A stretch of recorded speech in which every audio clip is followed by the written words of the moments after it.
Confucius' Teachings on Building a Happy Life, 17. Guidelines for being a good person.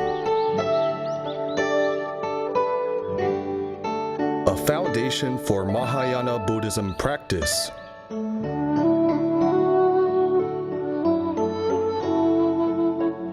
Validated by Master Jinkong. Speaker, Teacher Cai Li Shi.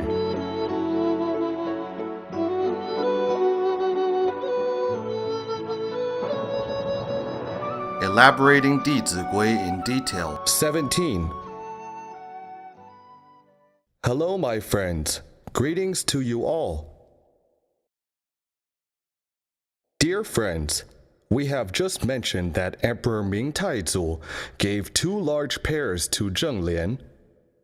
If you were Zheng Lian, what would you do? Cook them together, right? Let's give this friend some applause. Perhaps you know that pears are good for your throat after being cooked. Zheng Lian did almost the same way as you said.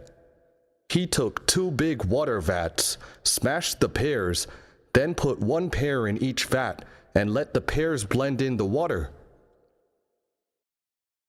Afterwards, he had everyone in the family each drink a bowl. Everyone felt that they were equally treated and were at peace.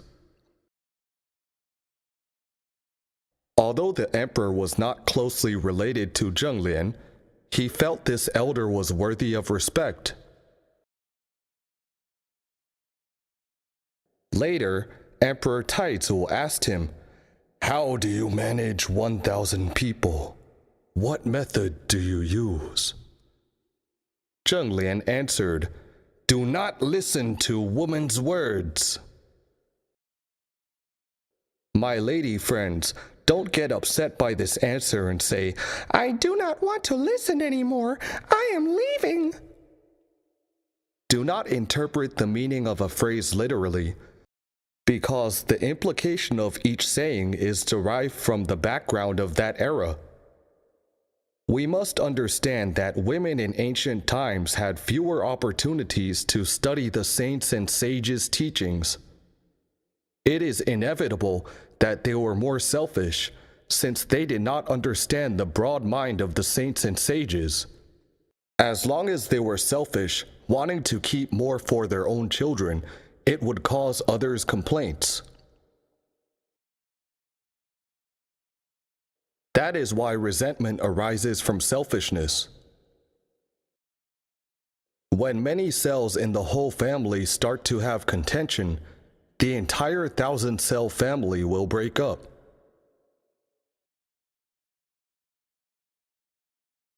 But females today are educated, so they are less selfish in their speech.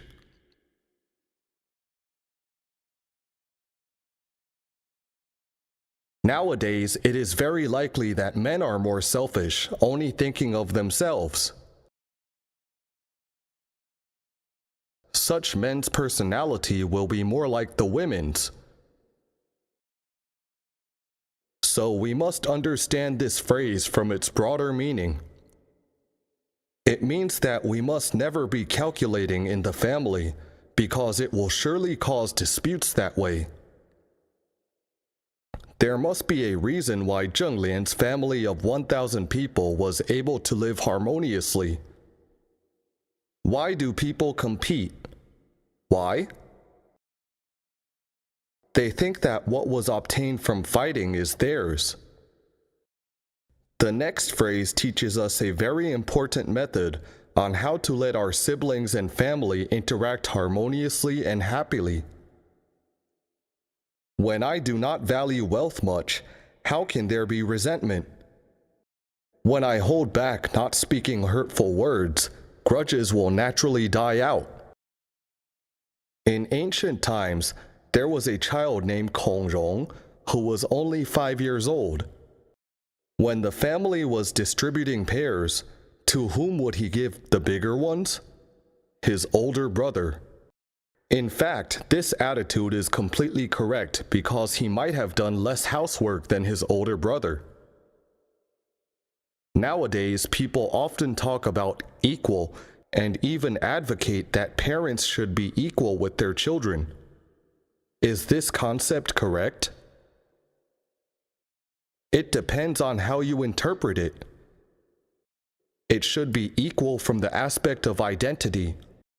You respect your children as an individual and not someone who is attached to you. But they are still little. Would their life experience be equal to yours? Not equal. Correct. Since their wisdom is not equal to yours, you must guide and teach them. So there must be an order of seniority. Only then would they have respect for you. Without these ethics, how would they give rise to respect for you? So we must clearly understand the meaning of equality. When children are taught to observe the order of seniority, they will then know whether I am drinking, eating, walking, or sitting. Let the older ones go first, then the younger ones follow behind. In the past, why did people have to wait for their father to come home before they were allowed to eat? That was a gesture of gratitude in recognition of their father's toil, because who bore the brunt of the responsibility for the family? The father. So it was through such an etiquette that children learned to be grateful for their father's toil at all times. If the father had not returned home from work, and the children had started eating swaggeringly without even using the utensils, what would they learn in the long run? They will follow their bigoted course. Without proper education, one's behavior will deviate from his innate nature. So it is rather difficult to teach children today. We must study carefully. Why could hundreds of people observe due decorum so well in the past? What method did they use? What method? They used 弟子规, but we must genuinely practice it. Only then can we derive the benefits. Kongrong gave the bigger pears to his older brother, so he does not value material and wealth much. After receiving Kongrong's big pears, his brother would love and care for him more. Knowing that his younger brother always thought of him as the older brother, he would be more courageous to protect his younger brother. This is about knowing how to practice giving with materials and wealth.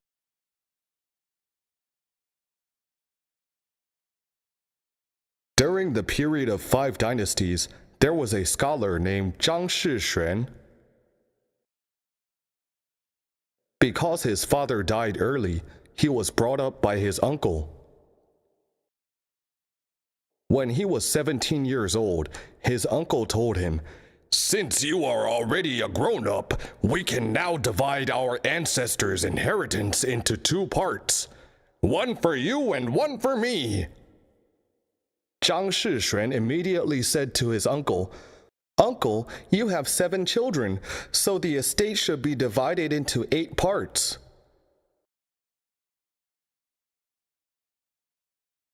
His uncle said, "No, you represent your father, so it should be divided into 2 parts." Zhang Shixuan was only 17 years old then. He insisted that the estate be divided into 8 parts. Did he suffer any loss because of his concession?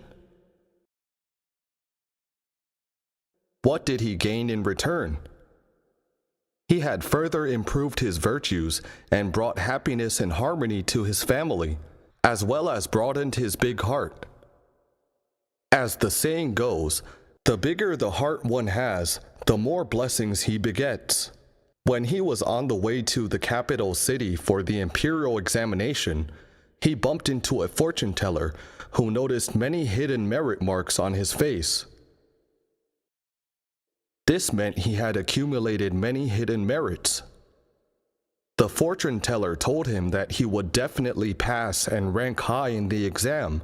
As expected, he passed and ranked high in that exam. I believe that his excellent example would be emulated by his posterity, and his descendants would definitely develop well for generations to come. You see, his concession corresponded to his innate nature. When we can understand this truth, that one will sooner or later obtain whatever is within his destiny, if it is beyond one's destiny, do not try to obtain it by force. Then our mind will be settled and at ease. We would not be worried about gains and losses, and would not often think of competing with others. To understand the truth of destiny, we must read one very good book, Liao Fan's 4 Lessons.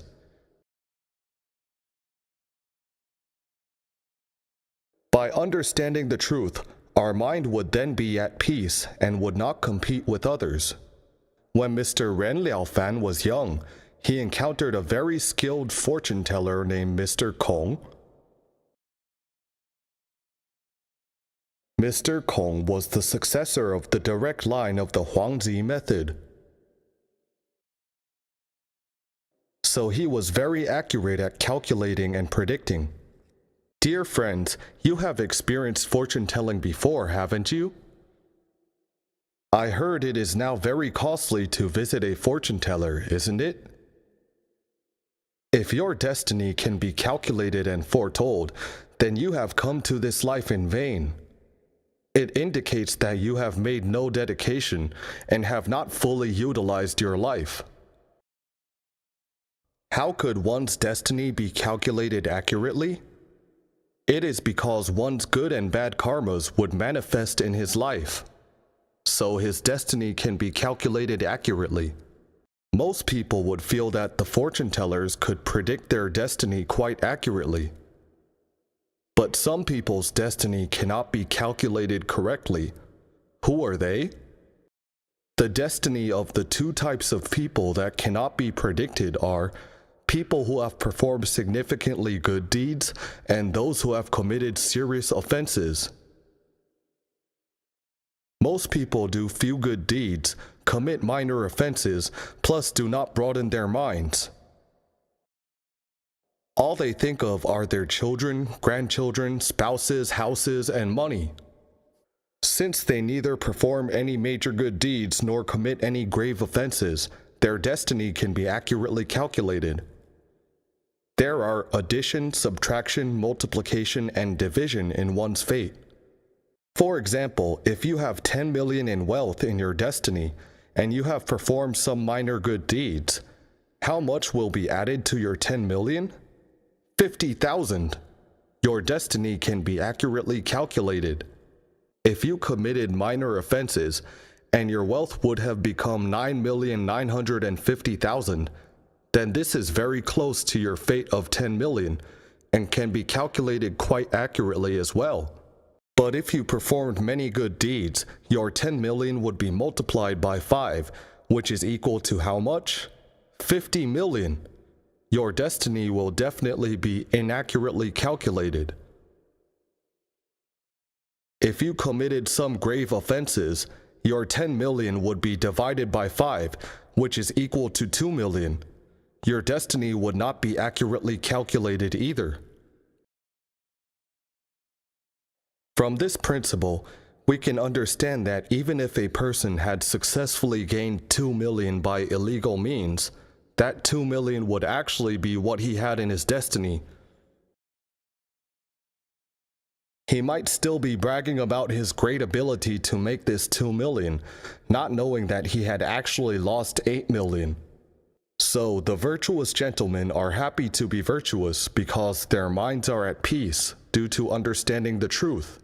Petty men are being petty men in vain because it is uncertain if they will still have the blessing to spend the 2 million. Since he committed an offense that had violated the law, he would very likely be arrested and imprisoned soon. Are there many such people? Many. Due to the prevailing utilitarianism, many people would risk their necks under certain circumstances. When seeing such people, we feel a lot of pity for them. After all, they are people with great fortune. It is because they did not encounter moral education, so their lives were ruined. We should harbor empathy for such people.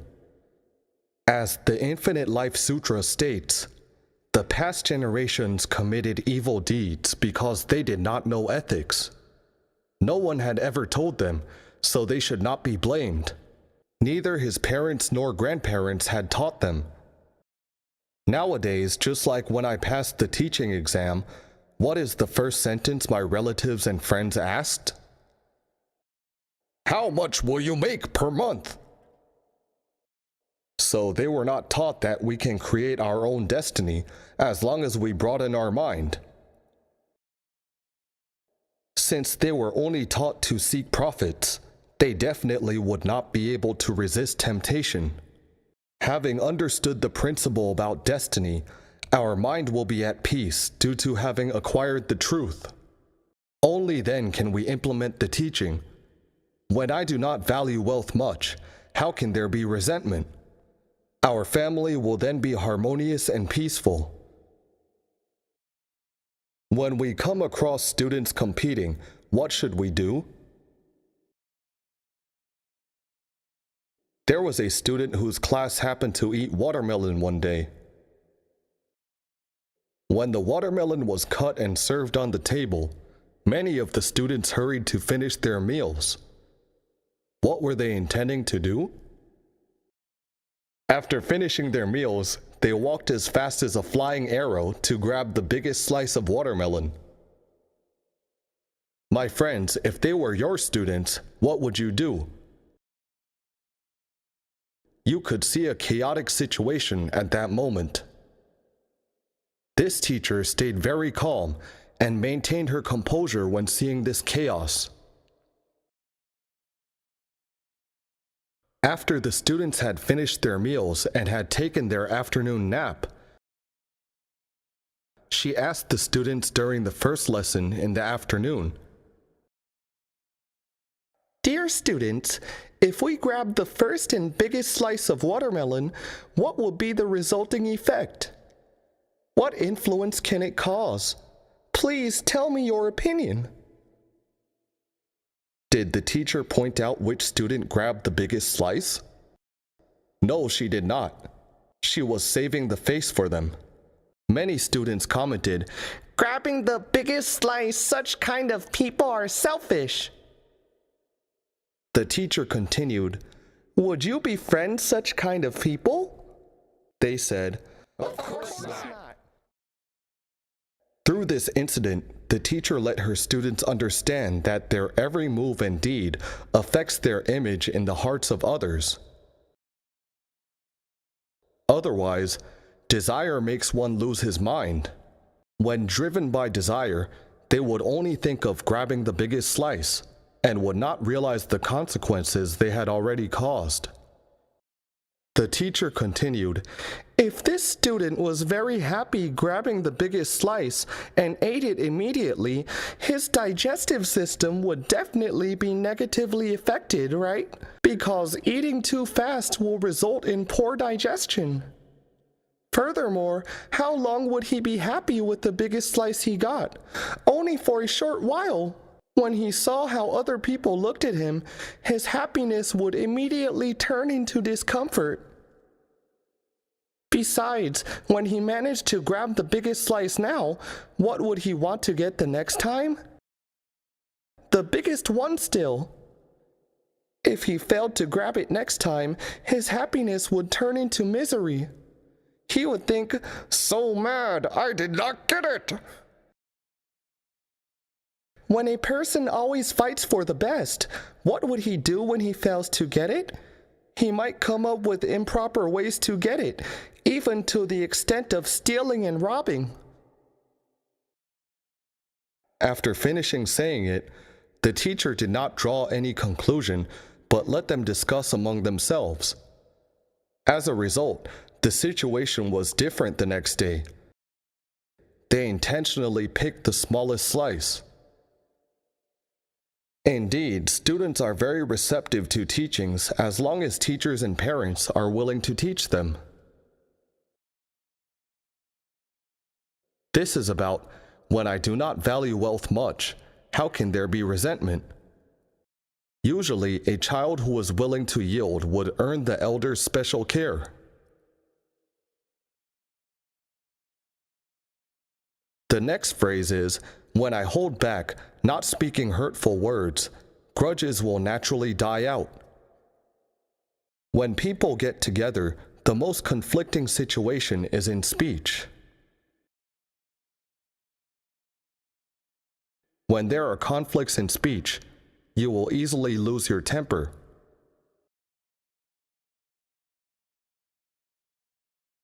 It is said, a thought of resentment opens up the door to a myriad of obstacles.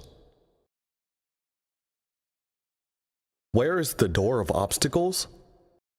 Let us consider first, what are the effects of losing one's temper with bad language? Millions of obstacles will appear. The door of obstacles opens up. What will be obstructed? The broad mind of oneself. It will also obstruct the good interpersonal relations of oneself. You may have lost your temper for only 5 minutes, but how long do you need to remove the negative effects from losing your temper? How long? So we must think of the difficulties that anger may bring us. In his teaching of the 9 contemplations of virtuous gentlemen, Confucius reminded us never to unleash our anger.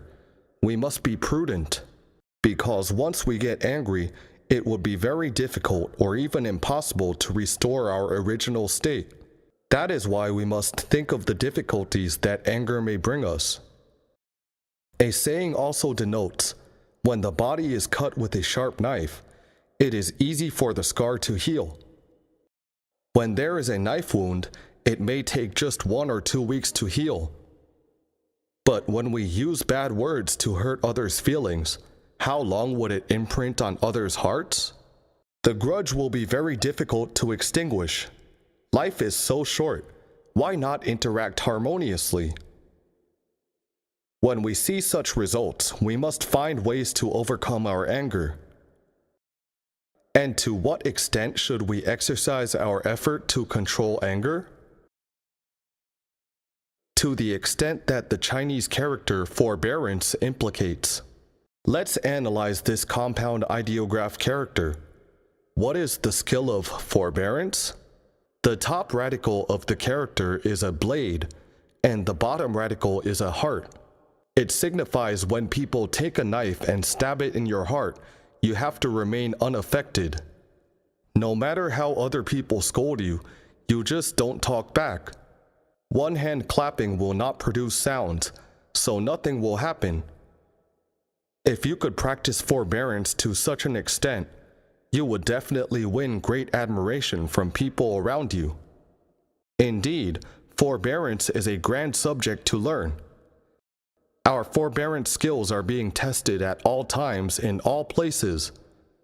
For example, listening to the lecture now is also a test of your forbearance, isn't it? You have to hold back, not letting yourself doze off. Once a lady said to me, "Teacher Cai, traditional Chinese culture is good, but as for the forbearance, how long does one have to endure?" She seemed to feel helpless with forbearance.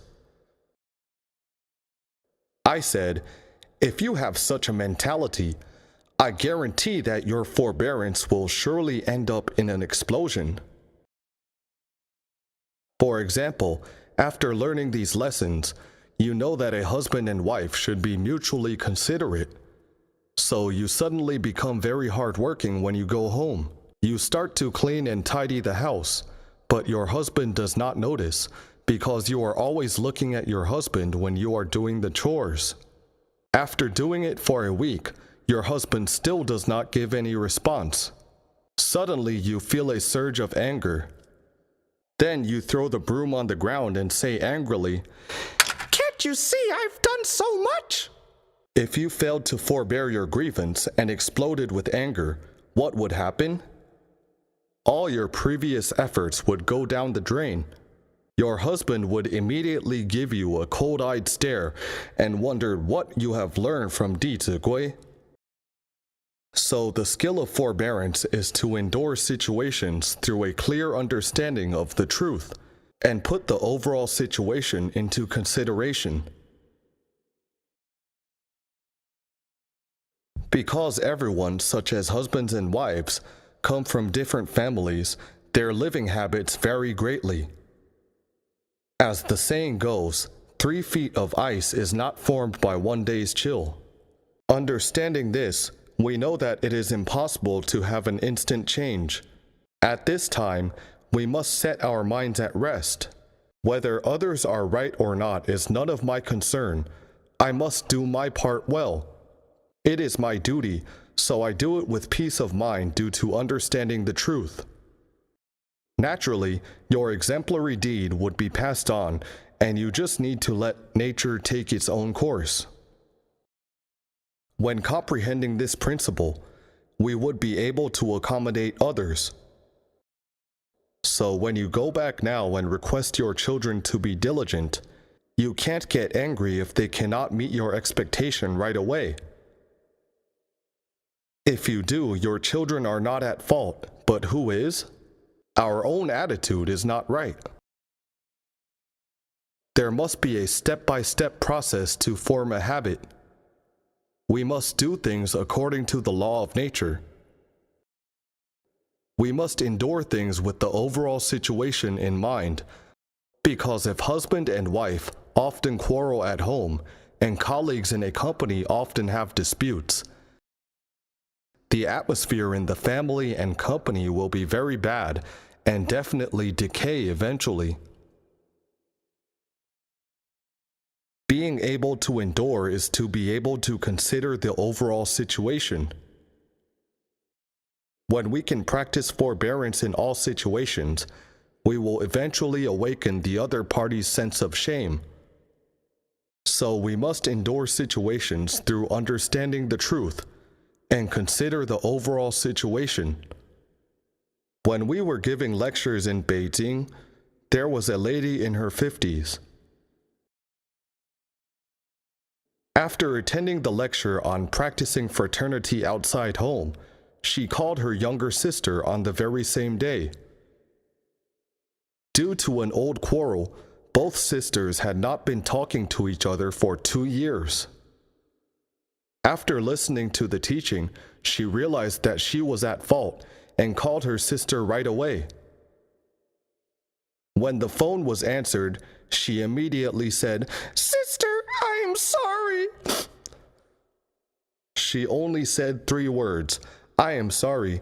Her sister had already burst into tears. In fact, what had happened to both of them? They had held back their grudge in their hearts. Luckily, it was only for 2 years.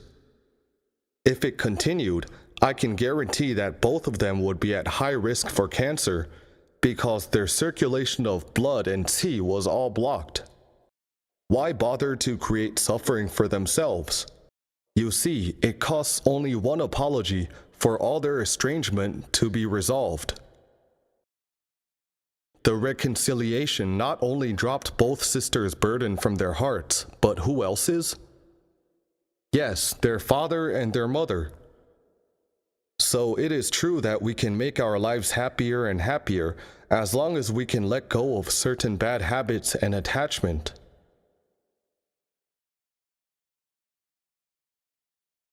Now we know anger needs to be restrained and stopped, but my friends, how do you deal with anger when it arises? What method do you use? Come, let's discuss it, so everyone can manage to do the same when seeing a sage example. What method? This friend says compassion and empathy. Very good. That is to broaden our mind, and naturally the obstacles will be resolved. Any other methods? This method is very lofty. I may need to practice for another 3 to 5 years.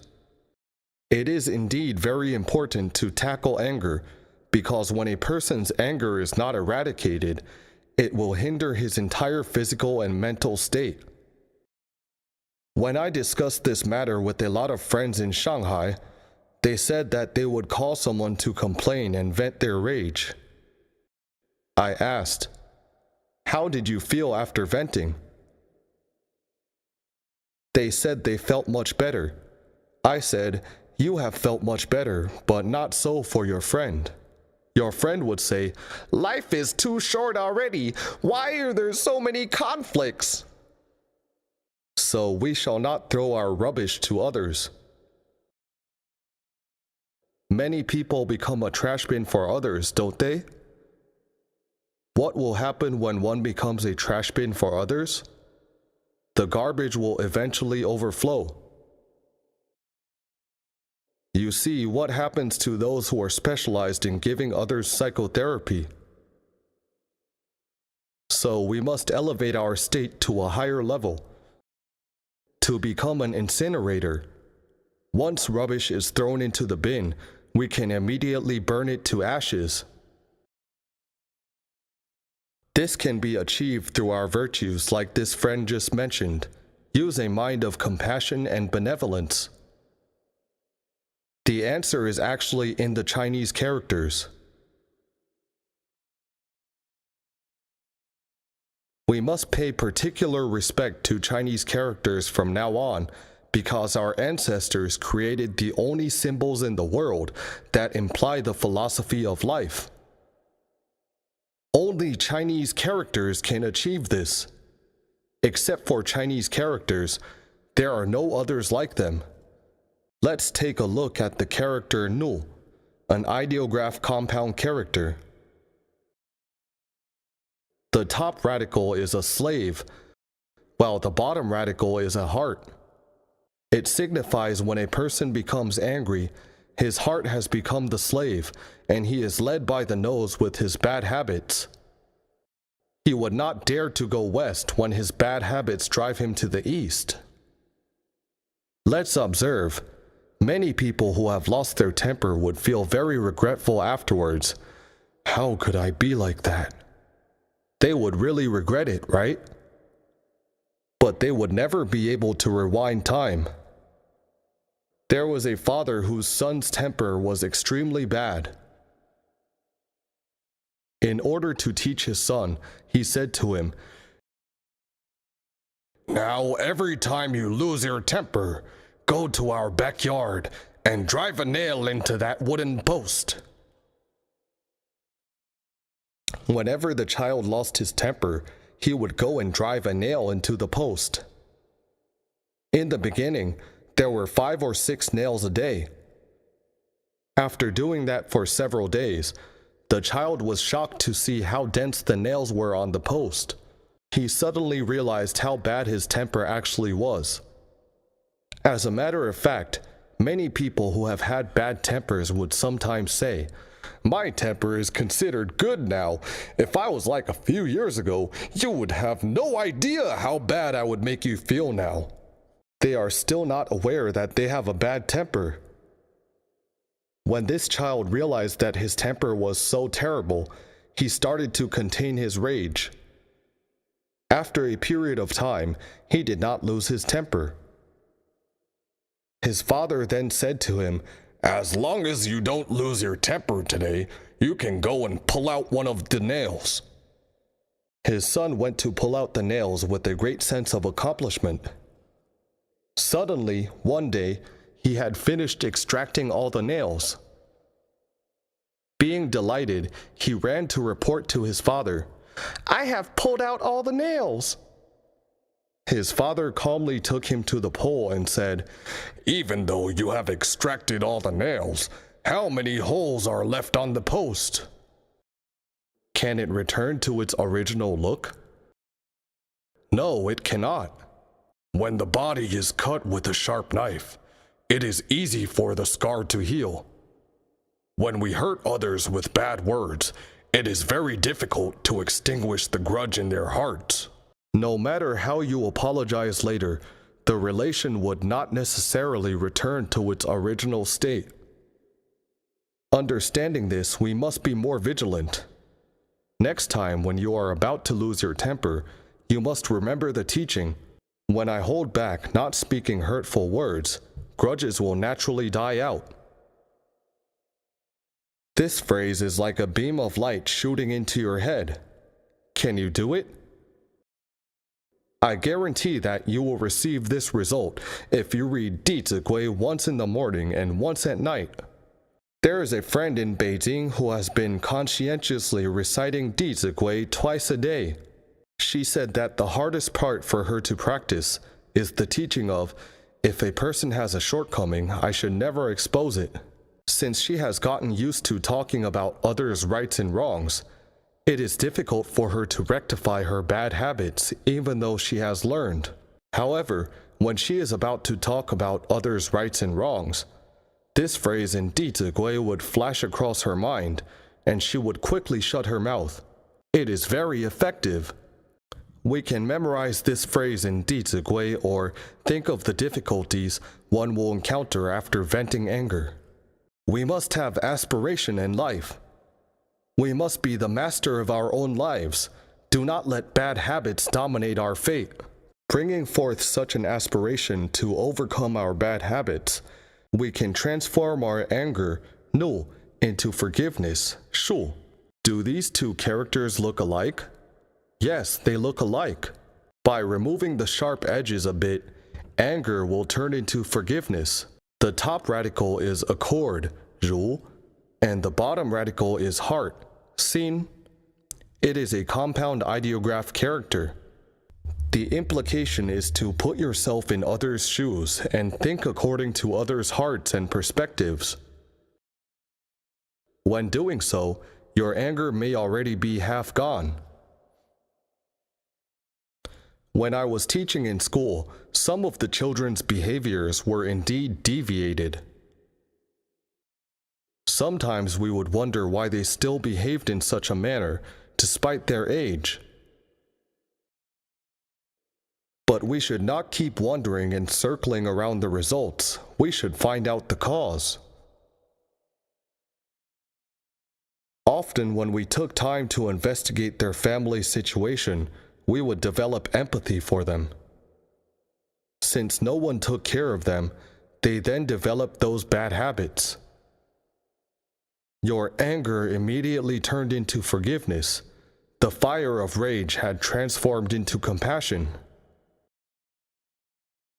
I once taught in a school where a student had stolen 100,000 NT, quite a big amount. Actually, he had intended to take only a $1,000 bill. That day, our colleague had collected some money. Perhaps this student had overheard this news.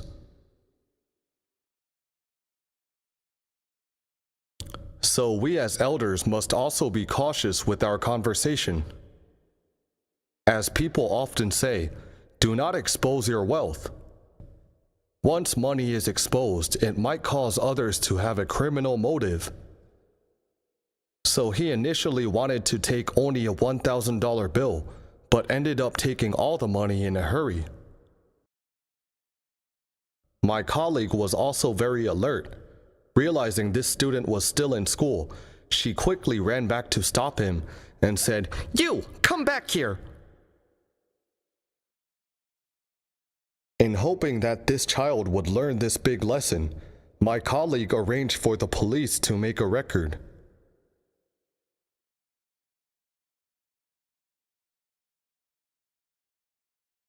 After this incident, this student was sitting on the staircase.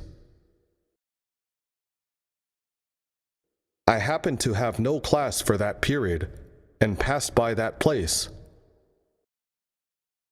In spite of seeing only his back, not his face, I could already feel his loneliness. I then walked towards him and sat down with him. At this moment, silence is more expressive than all words. I firstly let him calm down his mind. About 1 minute later, this student opened his mouth and said, "Teacher, I really want to die." Life is like a play. As teachers, we must also be very good at acting. Upon hearing his intention to die, we must not say, "No, you cannot die." Don't do that. We must keep calm. I then asked him, "Why do you really want to die?" We should let children find out the reason. He replied, "Teacher, because nobody likes me. Everyone hates me." He was in a very bad mood, so it was time for us to comfort him. I said, "Does your counseling teacher hate you?" Because there were 2 teachers in school who treated him quite well. One of them was the counseling teacher. Who was the other teacher? Don't you know him? Of course, I should not mention myself first. It is not humble that way.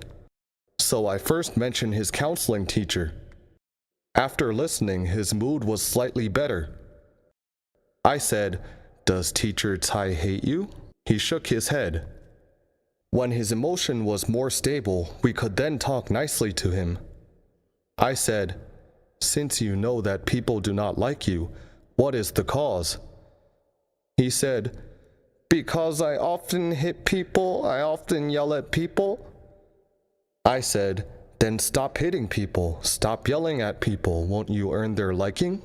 At that time, this child said something which left a deep impression on me. He said, "Teacher, I really wanted to change myself, but I tried and failed." This is a 6th grade student. He had already felt that he could not control his life. So we must not let our children develop their bad habits. When our children's lives have been dominated by bad habits, it is hard to imagine how ghastly their lives would be. I then made an agreement with this student. I gave him a notebook and asked him to write goodness on the left side and badness on the right side. We adapted the 100 maxims for introspection. I said to him, "You can write down whatever good and bad deeds you have done every day in the respective columns. The goal is to request yourself to make daily improvements."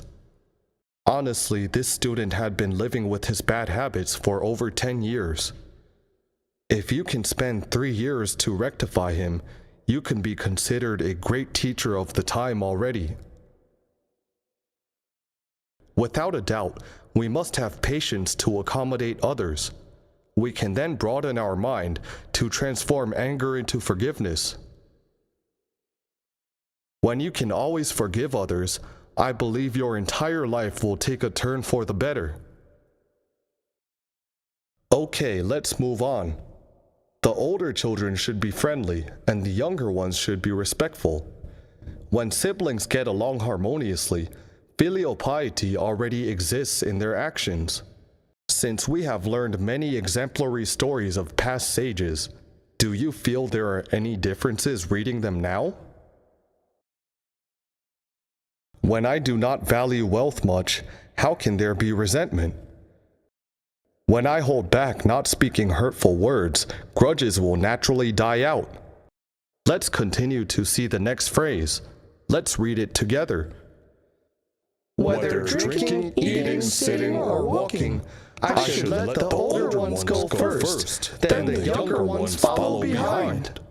When an elder is calling for someone, I will get that person for him. If that person is not around, I will put myself at the service of this elder. Okay, Whether drinking, eating, sitting, or walking, I should let the older ones go first, then the younger ones follow behind. When children know that they must respect the elders first, their respectful mind will be implemented in every aspect of their lives. This phrase only points out a few actions. The first one is eating. When children see the dishes and serve the elders first, their virtue will be elevated during the process of serving food. We have a student who was only 7 years old. He came to our class for only 1 week. All the while, his grandparents had been serving him food. After attending the class for a week, he took the initiative to serve food to his family members. The family members were very joyful and agreed with traditional culture more. People nowadays are very realistic, so we must teach our children well, because they will drive their parents to learn and to practice. But for family education to really have good progress, it must begin with parents' elevation.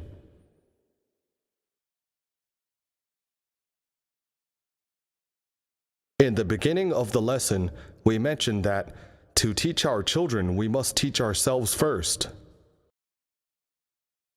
This is all important because the people below would emulate the people above. Let's say today your children practice 弟子规, but the parents do not learn and practice. For example, 弟子规 teaches us, I will always put my hat and clothes in proper spots instead of carelessly throwing them all over the place and getting them dirty. Yet when the father comes home and simply throws the socks around and sits on the sofa to read the newspaper, the children would think, how could this be? Only I have to do it, my dad doesn't? Would they be reconciled? Of course not. If you were the mother, what would you do? My bad habit is showing up again. As a teacher, we like to give tests. In fact, such situations may happen. What should you do? Should you walk to your husband right away and say, don't you know that our son is learning 弟子规 now? Quickly pick it up. Your husband would surely say, do not learn those things. There was a mother who said to her son, your father has been very tired working all day. Please help your dad pick up the socks. You see, your father is so tired. Using this perspective, her son can accept easily. His dad was indeed just off from work. So the son helped put away the socks. Seeing this, how would her husband feel? Right, isn't the ending perfect? So we can create a symphony of life in everything if we can be sophisticated in interpersonal relations. Okay. Whether drinking, eating, sitting, or walking. This means whether sitting or walking, the younger ones should always let the older ones go first. In Haikou and Shenzhen, the students would practice this phrase after learning it. They would hold the door and let the teachers get into the elevator first. But we would tell them that they should go first when it comes to riding the elevator.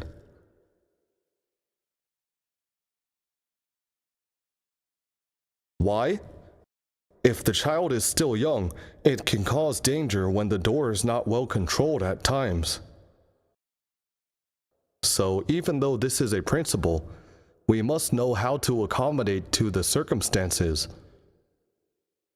There was a student who followed teachers to Shenzhen for a lecture.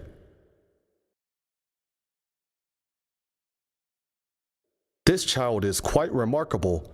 He has studied the classics for several years. Judging from his round face and big ears, I can tell that he is someone with immense blessings. What is the greatest blessing? being able to encounter the sage's teachings. This is the greatest blessing in life. When we were there to give lectures, it happened that someone gave us a box of 10 pies. The pies were very delicious. Everyone had eaten their share. This student ran out from his room and said, "This pie is really delicious. Is there any more left?" There was one more left, as there were 9 people. This child went to take the pie, then walked towards me and said, "The final piece should be given to you, Teacher Cai." Not only did he let the elders eat first, he also knew who should eat the last piece. So you see, would students who learn courtesy become dull? Absolutely not. Children who learn etiquette will always respect others and will be considerate and adaptable. People today have misinterpreted the meaning of liveliness. What is liveliness? Someone who cannot stop moving around for even 3 seconds is regarded as lively. Sometimes when we line up at the airport, we can see that many children are unable to stand still, bumping into each other. Yet the passengers behind would say, "Ah, this child is so lively." How could that be regarded as liveliness? That is called arbitrary and lacks family discipline. True liveliness is being flexible in thinking and always being considerate of others. This is a real liveliness. People who learn etiquette would definitely not be rigid in their learning. So, whether drinking, eating, sitting, or walking, I should let the older ones go first, then the younger ones follow behind. This habit will influence children's respectful mind and will very likely affect their career development in the future.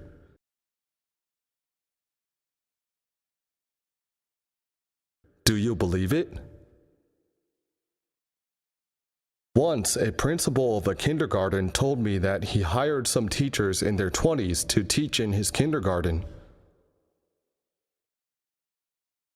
He said that one time he had a customer visiting from Guangdong.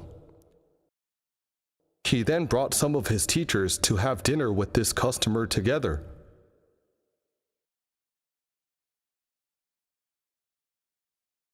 Several of the teachers come from Hunan province, where people love spicy food.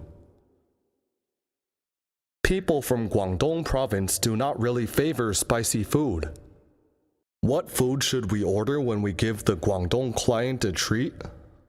Of course, Guangdong dishes.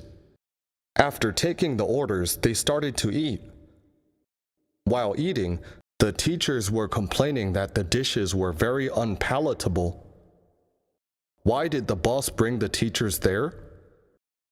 To help take care of the client for the boss. In the end, what did they do? They spoiled the atmosphere. Finally, a spicy food was served. The principal spun the turntable to the client. After the client had taken one bite, the teachers spun the turntable to their position and started to eat. The principal then turned it back to the client, but the teachers spun it back again. Do you dare to use and trust such employees? They are unable to achieve anything, but are good at messing around. So when children know the etiquette of when to move forward or backward, you can rest assured if you delegate work to him. So when the supervisor takes his subordinates out for a banquet, he will bring those who know table manners to serve others food and water, right?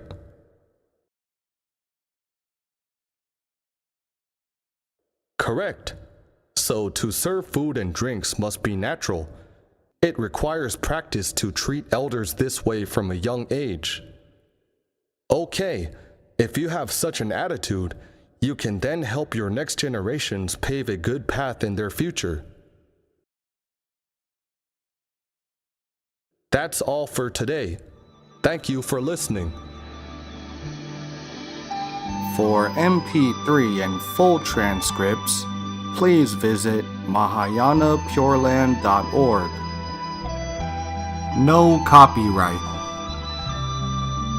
Welcome to Circulate. Infinite merits to propagate.